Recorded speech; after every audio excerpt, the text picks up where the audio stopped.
Merhabalar arkadaşlar, YouTube kanalıma hepiniz hoş geldiniz. Bugünkü videomda yine yapımı çok kolay iki şiş model anlatımı yapacağım. Modelimin yapımına geçmeden önce YouTube kanalıma abone değilseniz ücretsiz olarak abone olabilirsiniz. Beğenip yorum yaparsanız gerçekten çok sevinirim. Beğenileriniz ve yorumlarınız benim için çok kıymetli. Bildirim zilini açarsanız da size bildirim gelecektir. Yeni paylaşacağım videolar için bildirim gelecektir. Paylaşımlarıma ben artık bu kanalımdan devam edeceğim. Örgü modelleri, örgü teknikleri ve 2 yaş bebek örgüleri paylaşımı yapacağım arkadaşlar. Modelimde 3,5 numara şiş kullanıyorum.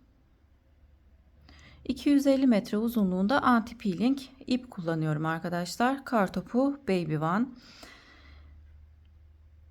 Modelim için bir ters bir düz olarak 2, 4, 6, 7 sıra lastik ördüm. Sizler de öreceğiniz örgüye göre istediğiniz lastiği kullanabilirsiniz. İsterseniz haroşo lastik uygulayabilirsiniz. İsterseniz 2 ters 2 düz lastik kullanabilirsiniz. İsterseniz de benim örmüş olduğum gibi bir ters bir düz lastik tercih edebilirsiniz. Modelimiz 8'in katları artı 2 ilmekten oluşmakta. Kenardaki ilmek sayısını da sizler kendiniz belirleyebilirsiniz. Ben 2 ilmek sağ kenara, 2 ilmek de sol kenara ekledim. 8, 16, 24 artı 2 ilmek, 26 ilmek, 2 ilmek de kenarları sayarsak toplamda 30 ilmekle model anlatımı yapacağım. Modelimiz 2 sıradan oluşan bir model. Şimdi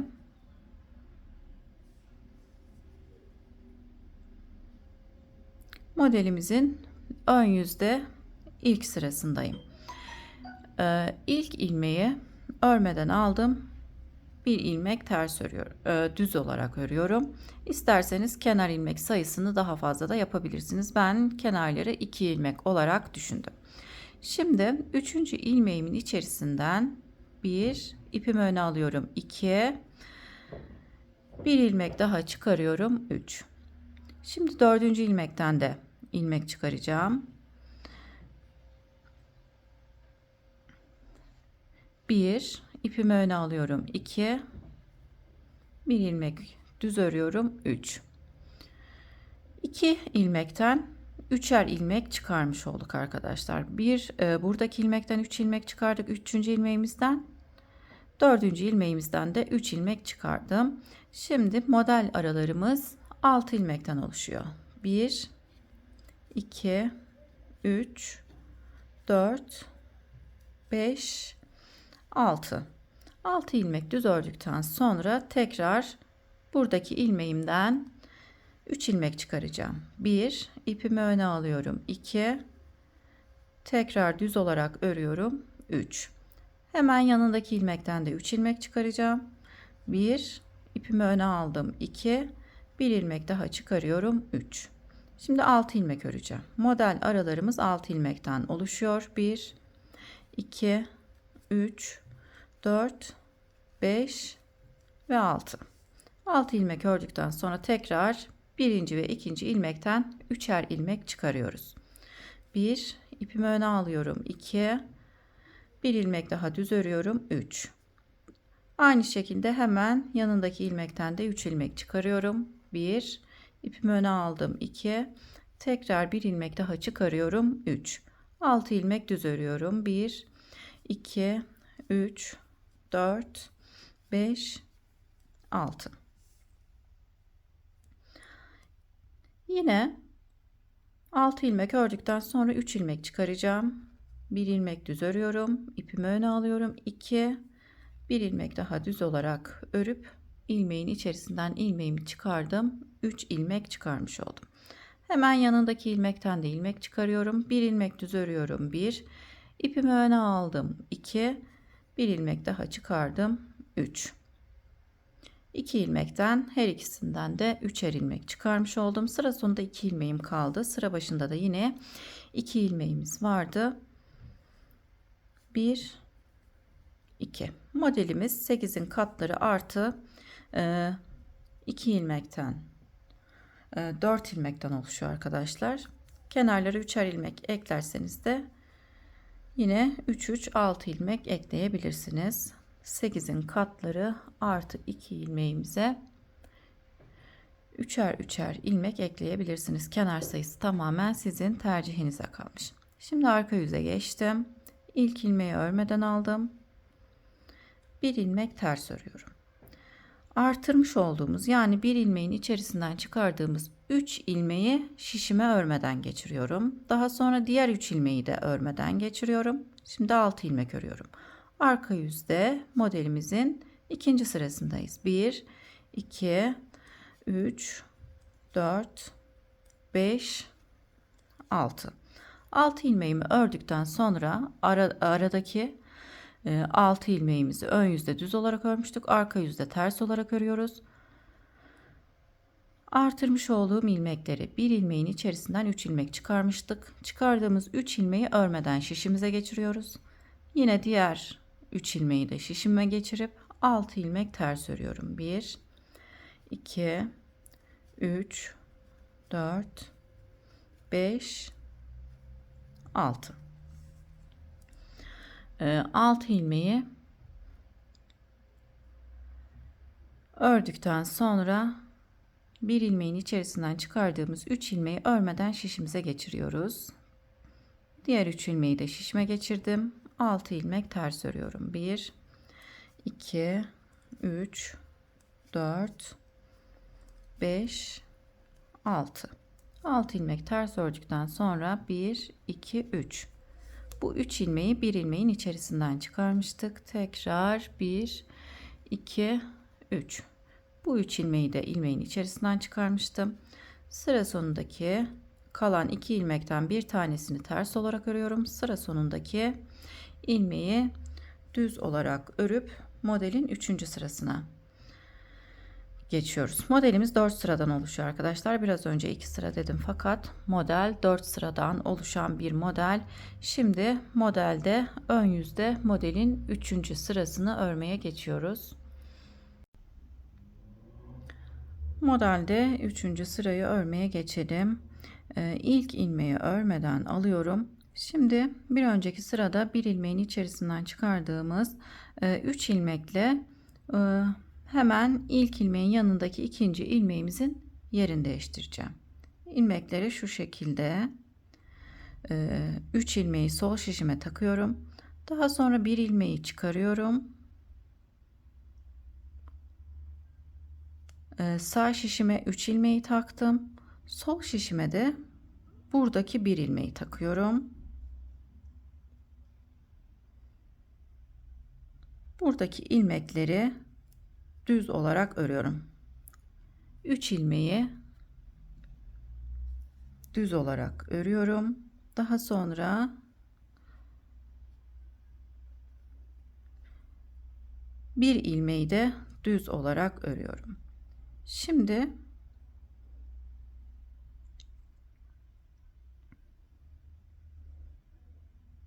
yine hemen kenardaki bir ilmeği iç tarafa geçirip düz olarak örüyorum. Çıkardığımız 3 ilmeği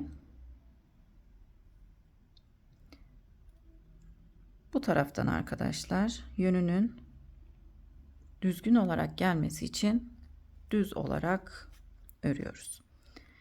Şimdi arada 4 ilmek öreceğiz. Bu sırada modelimizin 3. sırasında 1 2 3 4. 4 ilmeği düz olarak örüyoruz. Bir önceki sırada artırmış olduğumuz 3 ilmeği sağ şişime, hemen yanındaki bir ilmeği sol şişime geçirip sağ şişimdeki ilmekleri sol şişe takıp düz olarak örüyorum. Eliniz alıştıktan sonra kolaylıkla öreceksiniz arkadaşlar. İlk sıra biraz zorlayabilir. Şimdi düz ilmeğimi düz olarak ördüm. Buradaki 3 ilmekle hemen yanındaki bir ilmeğin yerini değiştireceğim. 3 ilmeği önden sol tarafa, buradaki bir ilmeği de arka taraftan iç tarafa doğru çeviriyoruz.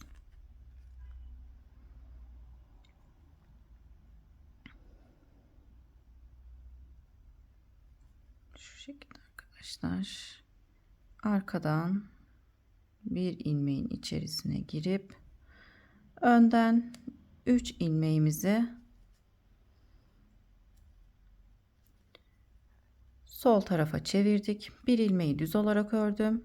Bu defa şu şekilde değil de buradakini bu şekilde sol taraftan girip örmüştük ama bunu içten düz olarak örüyoruz. Model biraz ilerledikçe kendisini daha iyi gösterecek arkadaşlar. Şimdi 1, 2, 3, 4. 4 ilmek örüyorum. Buradaki bir ilmeği iç tarafa geçireceğiz.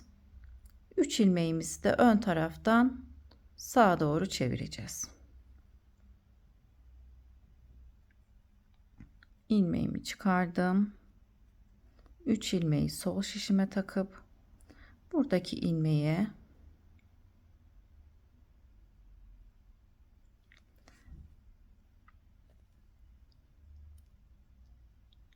tekrar ilmekleri sol şişe geçirip düz olarak örüyorum. Bir ilmek düz örüp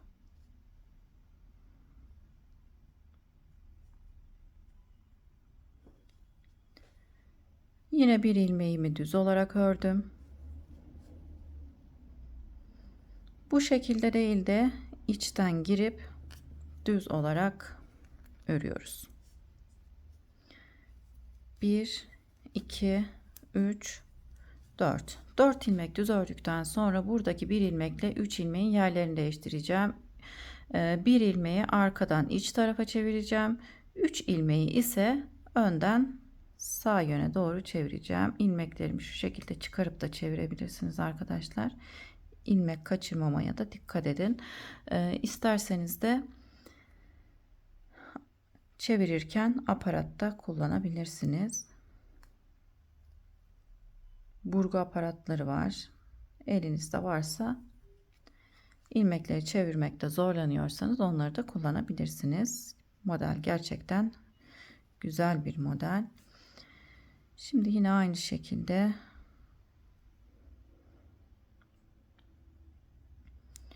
üç ilmeğimi önden sol tarafa, bir ilmeğimi de iç tarafa doğru çevirip düz olarak örüyorum.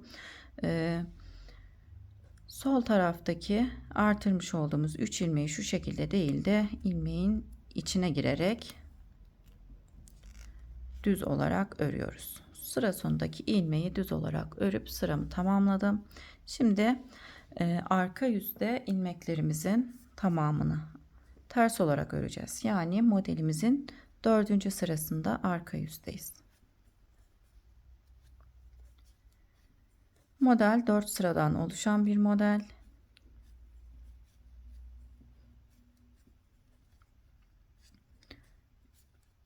Şimdi modelde kaydırma yapacağım. Her 4 sırada bir modelde kaydırma yapıyoruz. Arka yüzü ters olarak örüp geliyorum. Arka yüzü tamamladım. Ön yüzde modelde kaydırma yapıyoruz. İlk ilmeği örmeden aldım. Modeldeki 1, 2, 3, 4 ilmeği düz olarak ördüm. Şimdi tam modelin ortasındaki 2 ilmekle işlem yapacağım. Yani bu 2 ilmeğin içerisinden 3'er ilmeklerimizi çıkaracağım. O yüzden bir ilmek daha örüyorum. Sıra başından sayarsak 2, 4, 6. 6 ilmeğimizi ördükten sonra buradaki 7. ilmeğimizin içerisinden 1 ipimi öne aldım, 2 tekrar düz olarak ördüm, 3 ilmek çıkardım. Hemen yanındaki ilmekten de 1 ipimi öne aldım, 2 bir ilmek daha örüyorum, 3 ilmek çıkarmış olduk. Şimdi model aralarımız yine 6 ilmekten oluşuyor.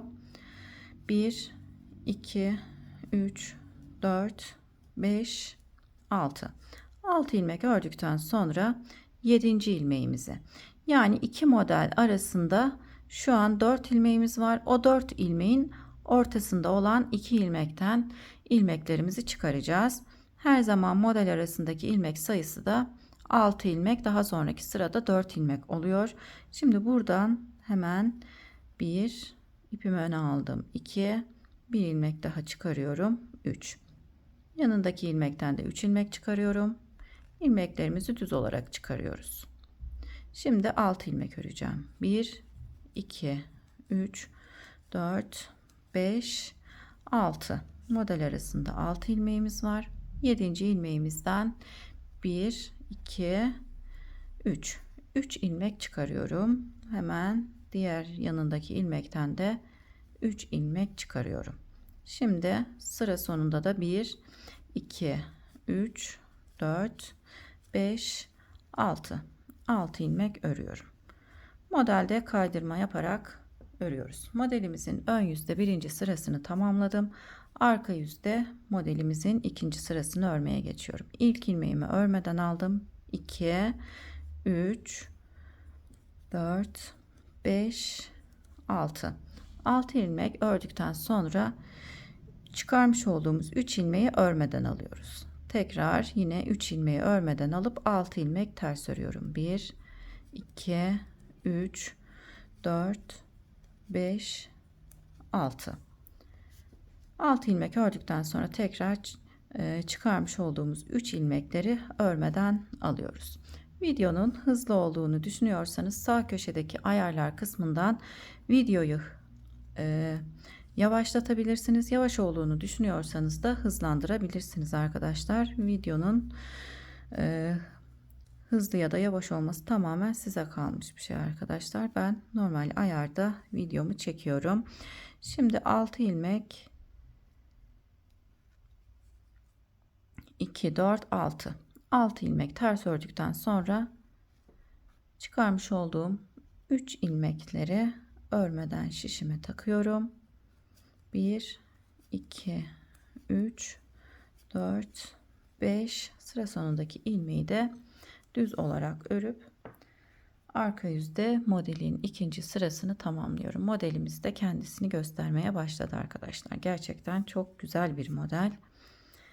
Her türlü örgüye de yakışır. Öreceğiniz bebek yeleklerinde ve hırkalarında bu modeli kullanabilirsiniz. Şimdi 6 ilmek örmüştük. Modelimizin 3. sırasında 1, 2, 3, 4. 4 ilmek örüyoruz. 4, 5 ilmek örüyorum arkadaşlar. 6. ilmeği modelin ortasına geçireceğim. Şimdi şu şekilde çıkarmış olduğumuz 3 ilmeği şişe takıp bir ilmeği sol şişimize takalım. 3 ilmeği tekrar sol şişime geçirip şu şekilde sol taraftan girerek düz olarak örüyorum. Daha sonra bir ilmeği düz olarak örüyorum. Daha sonra buradaki bir ilmeğin içerisine sağ şişimle girip bu 3 ilmeğimizi kaçırmadan tutalım arkadaşlar. Daha sonra ilmeği düz olarak örüyorum.